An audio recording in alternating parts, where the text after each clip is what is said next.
et messieurs les membres du jury, vénérables maîtres, mes amis, faut-il réveiller le juge qui dort ou une chronique judiciaire en prose et en un acte unique?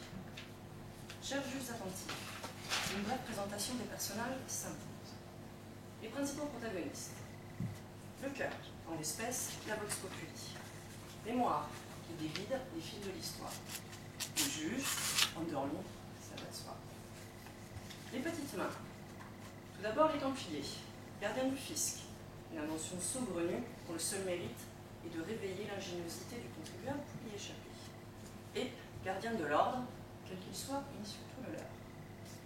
Les Templiers n'existent plus, sauf dans une saga en 7 tomes et dans de médiocres téléfilms, puisqu'ils ont été brûlés vifs en 1314. Jeanne d'Arc ensuite, dite la pucelle, c'est avéré. Inspirée, on ne sait toujours pas vraiment par qui, inspirante, 5 500 000 références sur Google, s'il vous plaît. Brûlée vive également en 1431. Feront de brèves apparitions Socrate, Voltaire, Marcel Patulacci et quelques autres. Préface, ou comment l'auteur pense son décor. Parfois, souvent diront certains, le juge dort. Non pas par un phénomène physiologique bien compréhensible, consécutif à une longue veille, la tête dans quelques dossiers, le nez dans de trop nombreux verres, mais endormi par une force extérieure et toute puissante. Le juge ferme alors les yeux, terrassé par un narcotique irrésistible, mais non insurmontable et encore moins imprévisible, versé dans le calice de la justice par l'impérieuse main du pouvoir. Idolâtrie, ignominie, inconstance, scande haineusement la vox populi, Thémis à la vertu outragée dans laquelle elle se drape à l'occasion pour mieux oublier ses propres débauches. Némésis forcenée, elle abat son fléau sur le pauvre juge, hébété, shooté au GHB, qui lui a été perfidement glissé par le pouvoir dans son verre de Pomerol Grand Cru en 1968. Le juge doit, alors, être réveillé, belle au bois dormant languissante, attendant déshabillé qu'aucun le baiser de son prince libérateur. Et il se transforme alors en kraken groussé châtiant les impies. Le décor est planté, les acteurs se mettent en place. Arrivent les moires, ces 3 sœurs qui font et défont le destin des pauvres mortels. Les moires ont quelque peu abusé de ces substances hallucinogènes, prisées des Incas, des chamans, de Dali, des sportifs de tout poil, des festivaliers de Woodstock et d'ailleurs. Les fils de l'histoire judiciaire se chevauchent et s'entremêlent. Imaginons, pendant une dizaine de minutes, ce qui se serait passé si le juge s'était réveillé. Acte 1, scène 1. Les moires, en pleine montée d'acide. La vox populi hurlante. Le juge, endormi. Le lieu, le temps. 14e siècle, royaume de France. Les Templiers entrent en scène, c'est leur procès. Sous l'effet des moires libérés, le juge s'ébroue de son sommeil paralysant. Il balaie d'un revers de manche maculé du Pomerol dédaigné les accusations de sodomite, bougre, hérétique, sorcellerie, et de la demi-mesure au Moyen-Âge, accusations retenues par le ministère public contre ces Templiers. Jacques de Molay, grand maître du Temple, est relaxé. L'ordre s'étend et résiste aux aléas de l'histoire, à la Révolution française, au premier choc pétrolier, au disco et à la mode des années 80. En 2011, après 700 ans consacrés à étudier l'économie, délai minimum au vu des compétences actuelles de nos énarques, le Temple a placé la France en excédent budgétaire. Les retraites seront assurées pour 3 générations. La sécurité sociale est florissante et le chômage quasi inexistant. Sauf pour une poignée d'irréductibles syndicalistes barbus et chevelus, nostalgiques de l'ère ô combien béni par les usagers, de l'ère où les trains arrivaient systématiquement en retard.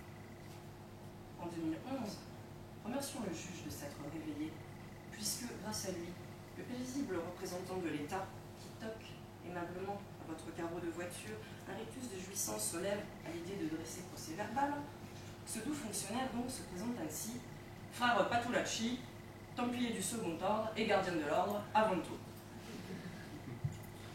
En 2011, le descendant de Jacques de Molay, digne héritier d'une longue lignée de pourvoyeurs de fonds, est président du FMI. rompu aux exercices de haute et moins haute voltige, et rompu au maniement des deniers.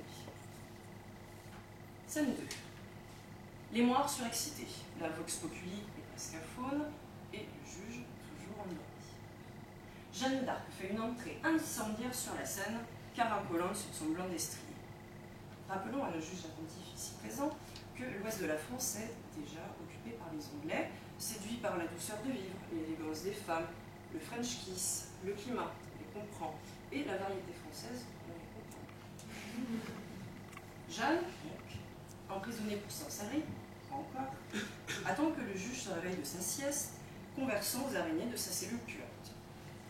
Les membres interviennent et, envisageant langoureusement le juge effondré dans son propre moral, lui assène une claque bestiale sur son magistral fessier. Réveillant en sursaut, les lunettes de travers, les yeux vitreux, la lippe luisante, le juge absout Jeanne, la rend aux Français qui n'en demandaient pas tant. Le match France-Angleterre reprend, et comme à l'accoutumée, les Rosebifs nous mettent une fessée, 3 essais à 0, pas de bonus défensif. Perfide Alga. La France est british. La France est british. Le plat national est la snake pie, improbable tout aux anguilles de la Tamise, rédhibitoirement dégueulasse. Les mères questionnent. But where is Brian? Et cerise sur le pudding, William se marie avec Carla qui peut enfin remettre des talons hauts. Acte 1 et demi, l'heure est grave, la fin approche. Les morts sont en furie. Vite, vite, elles mélangent le fil de l'histoire, les cassent, les déchirent, les jettent. La vox populi a l'air hagard. Le juge se réveille fiévreusement et prend leur liberté aux accusés, au nez et à la barbe du pouvoir. Les traîtres du régime communiste sont relâchés et se saoulent de vodka, tandis que Socrate et Platon sirotent leur Chianti à l'ombre des oliviers en fleurs, arrosés par Gustave de Dominici. Fouquet et Geoffrey de Perrac sortent des geôles de Louis XIV, le premier pour narguer le roi du haut de son balcon nouveau vicomte, le second retrouve Angélique, ex-marquise des Anges, future Desperate Housewife d'Acrylique. Qui d'autre? Galilée. Galilée découvre une nouvelle planète habitable, ce qui permet à Léonard d'imaginer le space tourisme. Larry Flynn, dans le fin, est libéré, il a une révélation et il va travailler chez Disney.